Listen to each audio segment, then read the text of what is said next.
Le comité central a refusé. AFI avait un avis contraire, il a été mis en minorité. On a maintenu le mot d'ordre.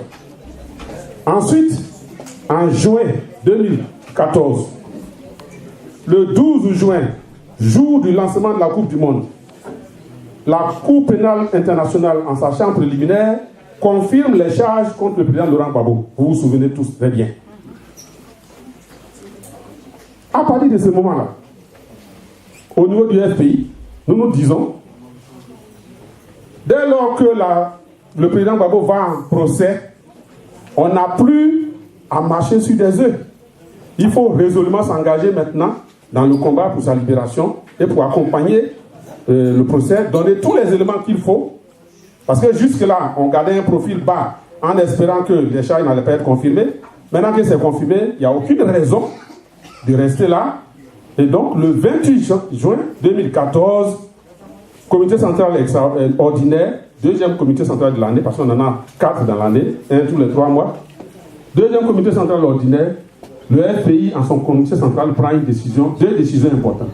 La première, c'est qu'à compter de maintenant, tout le FPI aura pour principal travail d'accompagner le président Gbagbo dans le procès, d'aider les avocats à rassembler toutes les preuves et de mener le combat de la sensibilisation et d'être auprès du peuple de Côte d'Ivoire pour qu'on attende tous le retour du président Gbagbo.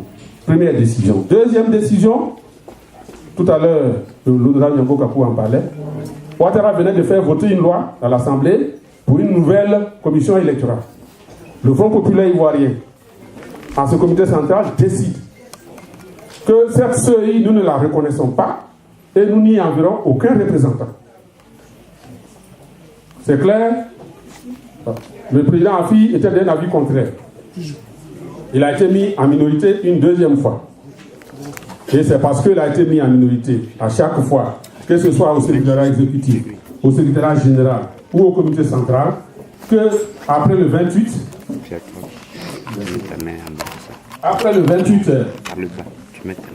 juin, il décide d'inverser la tendance au niveau du secrétariat général et du comité central. Comme vous le savez, le comité central est composé du secrétariat général et des élus de fédération.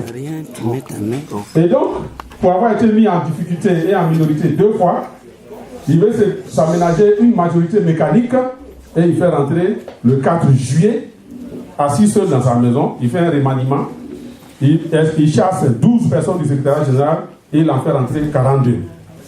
C'est le début de la crise que vous connaissez. Et donc, de discussion en discussion, et bien après l'intervention du groupe de contact avec le Dapouli Tablé et tout ça, après la saisine du comité de contrôle, eh bien, il a décidé qu'on aille à un congrès. Mais qu'il faut que les décisions du comité central soient respectées. Lorsque,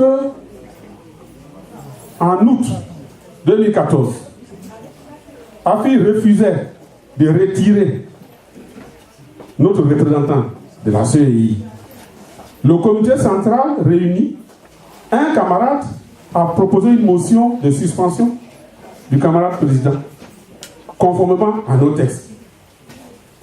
Je vous informe, chers camarades et chers amis qui êtes venus, que ce jour-là, près de 80% des membres statutaires du FPI, du comité central, étaient sur le point de voter la motion de suspension.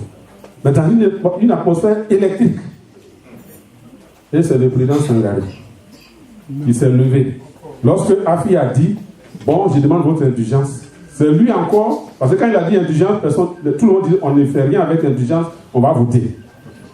Donc, on s'acheminait vers une humiliation et une descente en règle du président statutaire. Pour sauver la cohésion. Pour sauver la cohésion. Le président Sangari qui était assis au bout là, s'est levé, s'est tourné vers l'assemblée que nous étions pour dire, bon, chers camarades, vous savez que nous avons le respect du chef.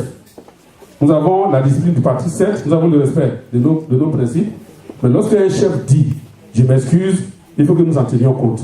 Donc je vous demande de ce soir à la motion de suspension du président. C'est comme ça qu'il a sauvé Afi ce jour.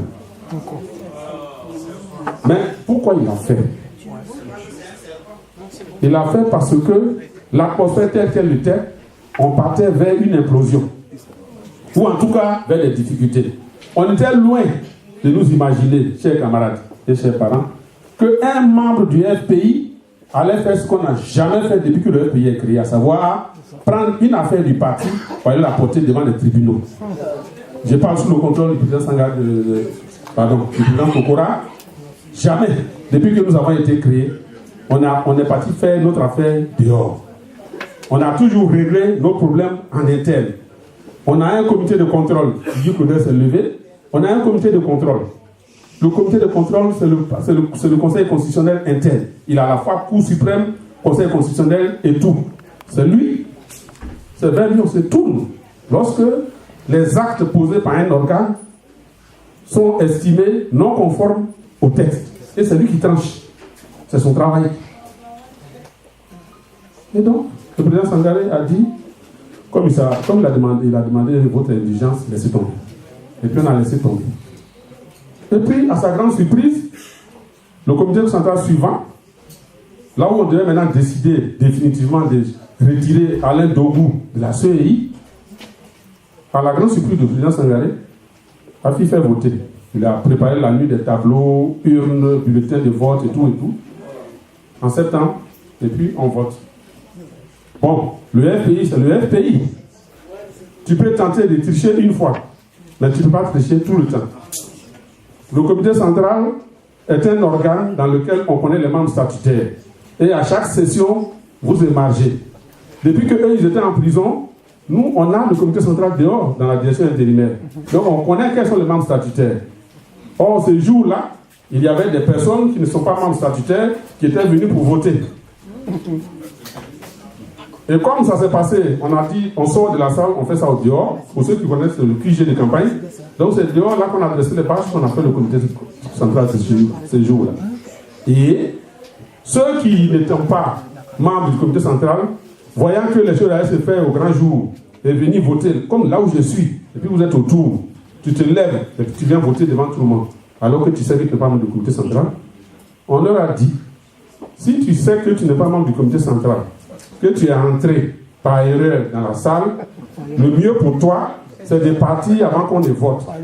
Sinon, si tu es venu voter et que tu n'es pas membre du comité central, tu peux ne pas retourner chez toi.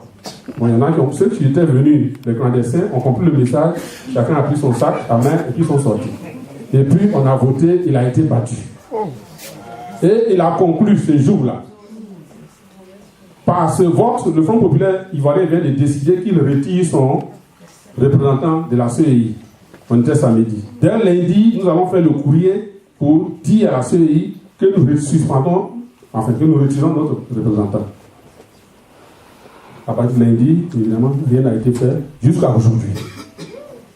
À la grande déception du président Sangaré. Il a quand même dit, bon, comme on va aller au Congrès en 2014, calmez-vous. Calmez-vous. Il recevait les groupes pour calmer à droite, pour calmer à gauche. Il ne voulait en aucun cas que le parti qu'il a tant souffert, pour lequel il a fait 4 fois la prison, et 5 fois la prison, soit disloqué sur des questions de ces gens. Mais comme on allait à un congrès, le congrès allait rétablir la vérité et on allait tout rectifier. 2014, le 13 et 14 décembre, on devait faire le congrès. Vous connaissez la suite. Le congrès n'a pas eu lieu pour la simple raison que M. Afin Guessan a porté plainte à la justice, qui a estimé que le président Gbagbo est en prison, ne peut pas être candidat, et qui a refusé sa candidature.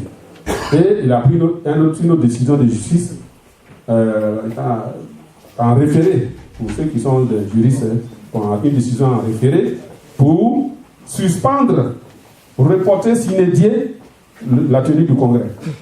Alors que les militants qui venaient de loin étaient déjà dans Abidjan, et que le congrès devait se tenir au palais des sports. Donc, grand a été leur surpris le matin à 8h de trouver les forces de l'ordre devant le palais et de se faire gazer, de faire tout le reste. C'est à partir de ce moment-là que le président Sangaré a dit, j'ai tout essayé, je suis fatigué.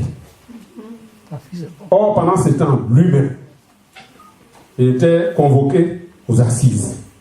Parce que vous savez que la persécution judiciaire a continué. Quand ils sont sortis de prison, on a continué à les persécuter. Donc, il a été convoqué en assises. Et donc, nous, avec Douati, il nous a demandé, faites ce que vous pouvez pour que le parti fonctionne. Parce que je vous informe que depuis le dernier comité central de novembre 2014, au cours duquel on a élu le président du Congrès et de ses deux assesseurs, en la personne de Dano Djedje, Etienne Wakon et Christine Kona, il n'y a plus eu de réunion du comité central jusqu'en mars 2015.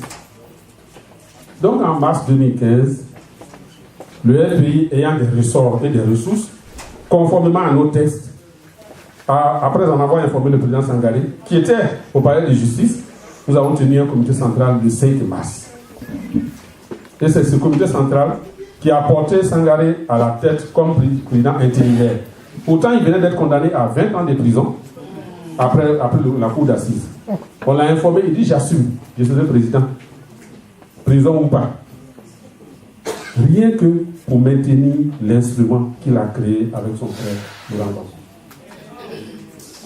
Et donc, le comité central du 5 mars a porté Sangaré Aboudraman à la tête pour dire ta chose que tu as créée. Eh bien, nous les jeunes cadres là, on est en train de gâter. Donc, reprends. Il dit je prends. Les avocats lui ont dit ah, président, c'est dangereux parce que tu es sous le coup d'une décision de justice. Il dit je m'en fous, c'est une décision politique. Je suis président du FPI. Et grâce à ça, on a été, enfin, à cause de ça, il a été à nouveau convoqué devant le juge par AFI pour contester le comité central du 5 mars au motif que, conformément au texte, ce n'est pas lui qui a présidé cette session. Et donc la justice a pris la décision que vous connaissez. Si Sangaré se prévaut du titre de président du FPI, chaque jour qu'il va le dire, il va payer 1 million. Vous connaissez cette décision de justice. Si Douati se prévaut, il va aussi payer 1 million. Ça, c'était le 3 avril. Donc, il a dit, bon, il a appelé Tapé Kipré pour dire, bon, comme c'est toi le stratège, qu'est-ce qu'on fait? Tapé dit, président, reste tranquille, on va trouver nos solutions. Quand vous lisez vos textes, toutes nos décisions sont prises à la suite d'un large débat démocratique. Lorsque une réunion du comité central ne peut pas se tenir parce que le président qui doit la convoquer ne veut pas le faire, les membres statutaires peuvent le faire à condition qu'au moins 2 tiers des membres statutaires signent une pétition pour dire on veut un comité central. C'est ce qu'on a fait le 5 mars. Et AFI a attaqué ça en justice. Et la justice a pris la décision. On a dit bon, on va convoquer le congrès de 2014 qui n'a pas pu faire, qui l'a empêché là. On va convoquer un congrès extraordinaire même pour élire un nouveau président en même temps. Or, nos textes disent qu'un congrès extraordinaire peut être convoqué soit par le comité central, à la demande du comité de contrôle, ou par au moins 2 tiers des secrétaires de section. Les secrétaires de section. Or, en 2014, le congrès qui devait avoir lieu au Palais des Sports, on avait pris 1 mois pour faire le point de nos sections en Côte d'Ivoire. Et on était arrivé de façon consensuelle à 2500 secrétaires généraux de section en Côte d'Ivoire en 2014, avec leurs noms, leurs adresses. Et le comité central avait déjà élu, conformément à nos textes, le président du congrès, le vice-président, les 2 vice-présidents du congrès. Donc, il suffisait simplement de voir les secrétaires de section. Est-ce que vous voulez un congrès extraordinaire? Si oui, signez la pétition. Nous avons eu 1895 secrétaires de section qui ont signé la pétition sur 2500. Ça dépasse largement les 2 tiers. Et c'est comme ça que le congrès de Mama a eu lieu le 30 avril. Donc, c'est les secrétaires de section qui, conformément à nos textes, au plus de 2 tiers, ont convoqué le congrès extraordinaire de Mama. Mais comme le comité central avait déjà désigné Dano Djedje pour présider ce congrès, donc les secrétaires de section lui ont demandé de présider. Et c'est comme ça que lui et Tian Wakon ont présidé. Christine Kona, qui dit qu'elle est affiliée, n'est pas venue. Et c'est comme ça que le congrès de Mama a eu lieu. Et le président Sangaré, qui était sous le coup d'une décision de justice, a fait le déplacement à Mama. Nous étions tous là-bas. Et c'est en sa présidence, dans la salle, le grand préau qui est dans la cour du président, là, pour ceux qui connaissent Mama, c'est là qu'il a présidé la tenue du congrès. Et à ce congrès, alors que beaucoup de congressistes avaient demandé, avaient fait même une liste, il y en a qui avaient une liste de gens à exclure au congrès, le congrès, à la demande de Sangaré, n'a exclu que Afi N'Guessan. Et cette motion d'exclusion d'Afi N'Guessan a été lue. Le président Sangaré a fait don de soi à nouveau dans une atmosphère électrique avec des cargos sous des bombes, les fumées des bombes électriques, lacrymogènes. On a tenu